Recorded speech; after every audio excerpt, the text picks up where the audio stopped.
Welcome sa panibago na namang episode natin dito sa Backyard. Isa na namang giant dish ang iluluto natin ngayon. Tara na at tikman ang giant spicy pastil ng mga taga Maguindanao. Let's go!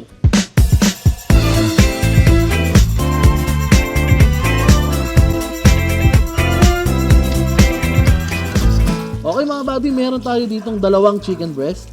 Hugasan lang natin to bago natin pakuluan mamaya.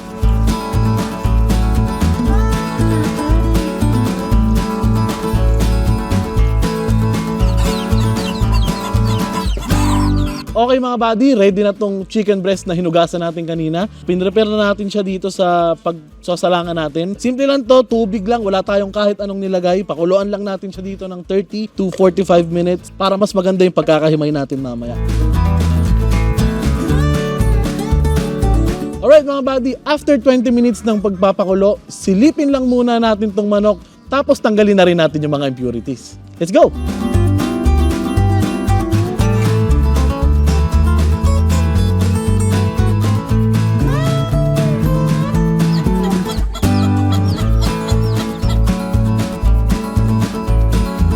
After 40 minutes ng pagpapakulo, hanguin na natin tong manok, palamigin para hindi siya mahirap himayin.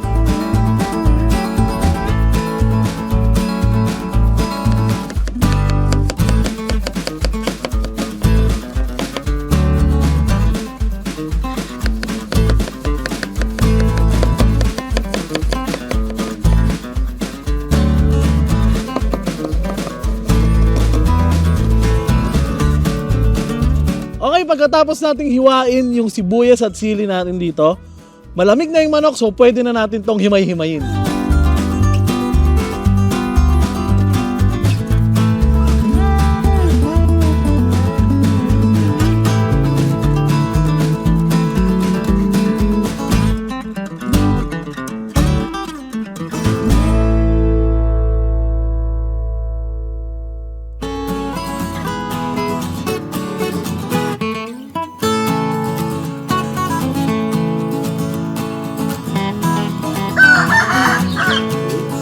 Ayun, ready na lahat ng sangkap na gagamitin natin sa paggawa ng chicken pastil. Simulan na natin magluto. Okay mga buddy, meron na tayo ditong mainit na kawali. Lagyan na natin ito ng mantika para makapag-gisa na tayo. Tara!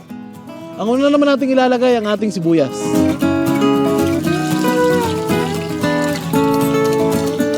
Ayan, halu-haluin lang natin siya hanggang maging translucent yung kanyang itsura. Ayan, makikita nyo mga buddy, medyo translucent na yung sibuyas. Pwede na nating ilagay niyan at isunod yung manok.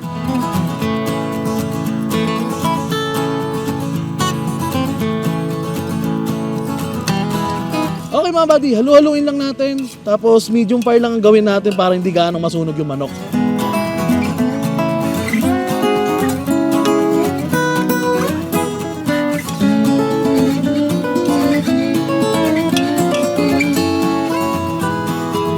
Sunod naman nating ilagay is yung itlog. 2 piraso lang yung ilagay natin.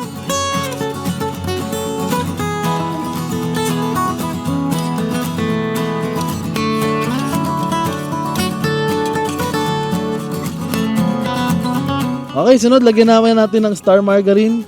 Kalahatiin lang natin tong malaking tub na nabili natin.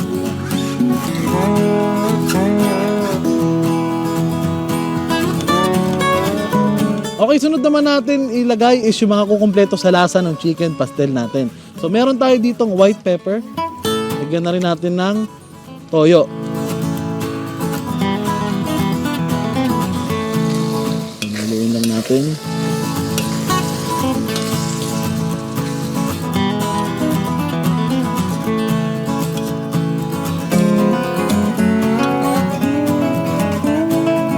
Para sa dagdag linamnam na itong chicken pastil natin, lagyan na natin siya ng favorite natin, chicken powder. Tansya-tansya lang din mga buddy para hindi rin masyadong umalat syempre.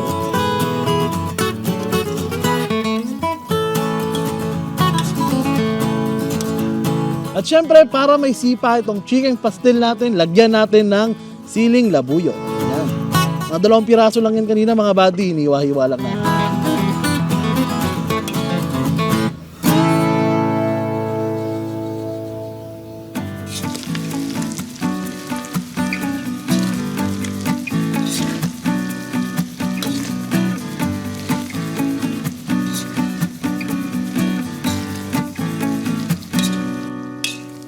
Ayan, halu-haluin lang natin to hanggang sa maniyo siya ng kaunti.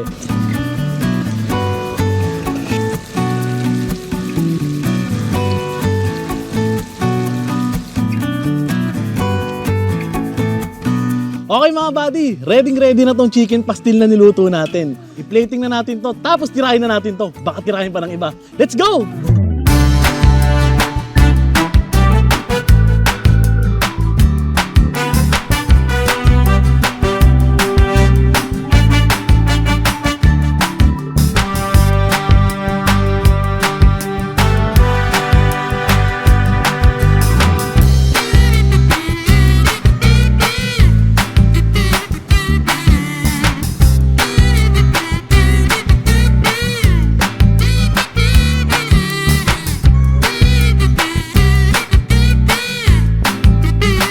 Na mga buddy. So yan, welcome. At syempre, salamat sa pagsama ulit sa akin dito sa backyard.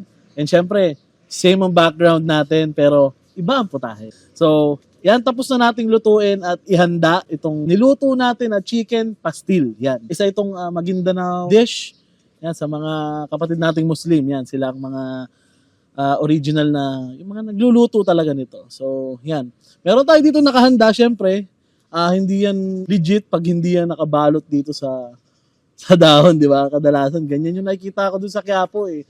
Unang beses ko kasi yan nakita dun sa Quiapo. So, yan, tikpan na muna natin. Ang dami ko agad sinabi, no? Yan, tikman na muna natin. Meron tayo dito ni ready. Yan. Alright.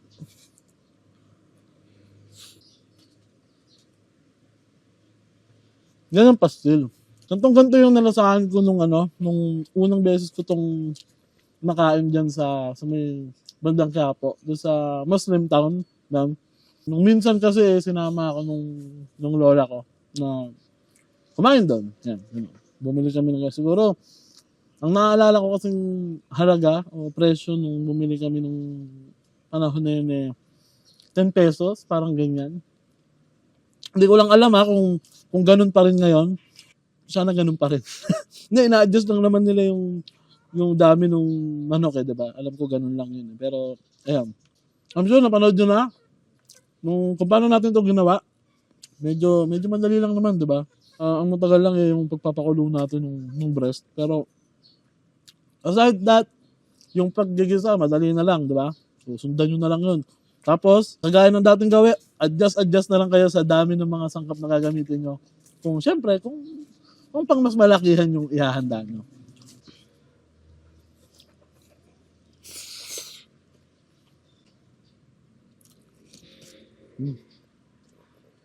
Yung pastil natin, no? Yung nakalagay dito sa side ko, medyo malaki, no? Actually, malaki siya. Giant nga siya, di ba? Giant pastil siya kasi. Hindi na siya nakatakip kasi. Kakainin naman na natin dito, di ba? So, yan. So, itong mga ganito. Ito yung mga typical na itsura na nakita natin doon sa pinuntahan ko sa bandang Quiapo, doon sa Muslim town. Yan, ganyan siya. Ganyan siya naka-serve. Either mas malaki or mas maliit. Di ko na kasi kabisado yung serving nila ngayon. Pero ganito yung naka-serve. Pagka binuksan mo siya, yan, ganyan ang itsura niya sa loob. Nakapatong siyang ganyan. Napaka-simple lang, di ba? So, ayan. Kaya, ito na yung atin, yung tinabi natin para sa atin. At saka ito rin yung mas spicy ito kasi doon naman, dinagdagan pa natin ng mga sili sa taas. Ayan. Ayan, nga pala, base sa konting research ko lang, ang pastil daw nag-originate talaga diyan sa Maguindanao. Iba rin ang tawag niyan sa sa Maranao kung daw nagkakamali, pater. Pater ang tawag nila diyan sa bandang Maranao. Tapos sa Iranon, yan, sa Iranon, paster. Yan, paster ang tawag nila. So, itong ginawa natin ngayon pastil. Yan. Sa Maguindanao inspired. Yan. So, hindi ko sinasabing ito yung eksaktong gawa at ito yung authentic talaga. Pero, ito base rin sa kung saan ako na-inspire. Siya ay isang Muslim na taga Quiapo. So, ganyan yung way ng pagluluto nila. So, ayan.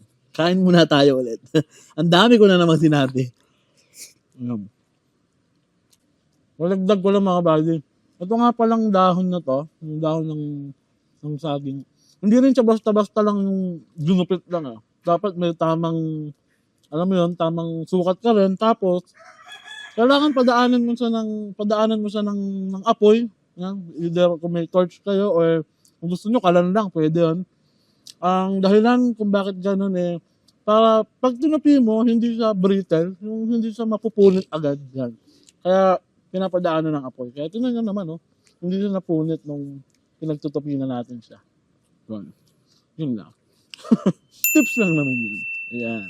Nga pala, kung gusto mga nagre-request ng mga iba pang dish, ha? Ang dami kong nakikita kasi na mag-ano daw ako. Yung papaitan daw, papaitan. Ayun. Ayun. Tama. Papaitan ba yun? Oo, papaitan. Yun. Yung papaitan ang dami kong nababasa na papaitan naman. Merong kambing, merong baka. Siyempre, ayoko namang mapahiya sa inyo mga buddy, di ba? So, kaming dalawa ni Chuwens, yan, we're doing our research din kung baga para naman maayos naming maluto, syempre, at syempre masarap. Ito namang dish na to, simple lang naman, di ba? Ito naman, ginahit-gahit lang natin yung breast, di ba? White meat. Yun. Depende rin sa dami ng gusto nyo. Depende rin sa kapal.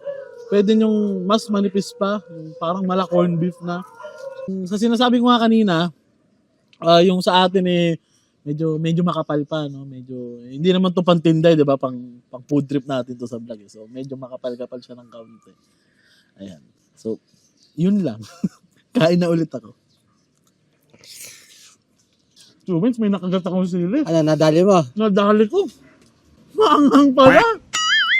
Umihira ka. Ang dami mong nilagay sa akin na sili. Sabi mo kasi, ipaglalaglag ko ganun kanina eh. Woo! Naku, si Chuben, so kung hindi nyo na itatanong, mahilig din mo sa maanghang. Mamaya kakain din nyo ng sili, di ba, Chuben? Oo naman. Ayan. Siyempre, ang ating cameraman, videographer na si Chuwens, si Kuya Wensi. Kapag alam niyo na, pagka hindi pa natin naubos talaga itong nilatag natin dito, pagkatapos ng shoot, naaupo rin dito sa aking kinaupuan at sumusubo rin yan. Tama ba ako, Chuwens? Oo naman. Ayan, kaya mamaya na natin dahil kain muna tayo dito. Higutin muna natin ng konti si Chuwens, mga buddy. Kaya yung sinabi ko mga buddy, sana masubukan nyo rin to. Matry nyo. Ayun mga buddy, para ma-feel din natin tong ginawa nating nakabalot talaga. No? Magbukas tayo dito sa gilid. Medyo nakalahati ko na yung giant kanina pero buksan natin to para ma-feel din natin syempre. Ano yung pakiramdam na bibili ka nitong ganitong sa palengke ba or doon nga sa Quiapo. Ayan. So ayan siya. Angat lang natin. Yan. Typically, mga buddy, nag-range siya ng 10 pesos dati. Nung nakabili kami, yun yan, kasama ko yung lola ko. Ewan ko lang ngayon kung ganyan pa rin siya kalaki o kung ganun pa rin ba yung presyo. Pero, yan, ganyan siya. Ganyan na ganyan yung itsura niya nakapatong. So, tikman natin, no?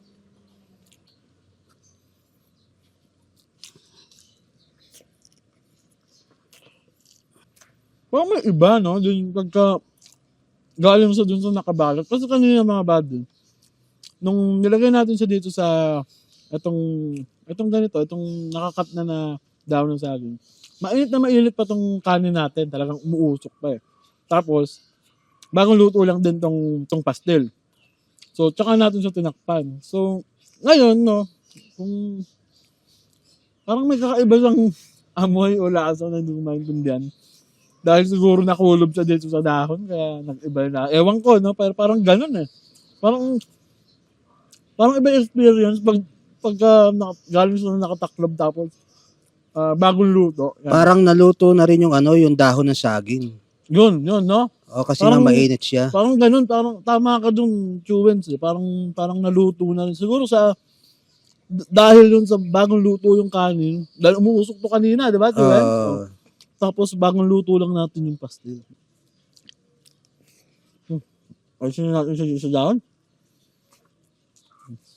Kung may iba kayong version nitong pastil. Share nyo rin dyan sa comment, dyan sa baba. Para alam ko rin, no, kasi ito namang ginawa natin na to, inspired lang naman dun sa isa sa mga nagtitinda na nadaanan ko dati. Dun sa may kapo, sa Muslim Town. So, kung tingin nyo, meron pang ibang way, no? Share nyo dyan sa akin sa baba para malay nyo, matutunan ko, itry ko rin minsan. Pero siyempre, off-cam na, di ba? Para lang ma-innovate ba? Yan, kasi di ba, uso naman yung, sa pagluluto naman, walang limits eh. Tuloy-tuloy lang tayo sa pag-innovate. Minsan, mas sumasarap siya, di ba? Yan. So, yan lang naman. Again, di ko kine-claim na ito mismo yung yung authentic talaga o talagang original na pagluluto ng pastil, pero yan, na-inspire lang naman tayo. Okay? Since naubos ko naman na itong ginawa nating bago, no, na nakabalot dito sa dahon kanina. So, it's time na. It's shoutout time na kasi nagugutom na rin si Chubens dyan sa likod, sa likod ng camera. Oo nga, shoutout mo na yung mga kaibigan natin dyan. Yan, tama. Shoutout na natin yan. So, hugas na tayo ng kamay para malabas na natin yung handy daddy phone natin. Let's go! Malinis na ang ating kamay, mga buddy. So, pwede na tayong mag-shoutout. Labas na natin itong handy dandy phone natin. So, kuha na tayo na naman nagpa-shoutout dun sa last video natin, which is yung spicy canto fried chicken bagnet. Okay? So, simulan natin. User CJ7RB7BW1B. Yan. Shoutout, buddy. God bless and more power. Shoutout sa'yo, sir.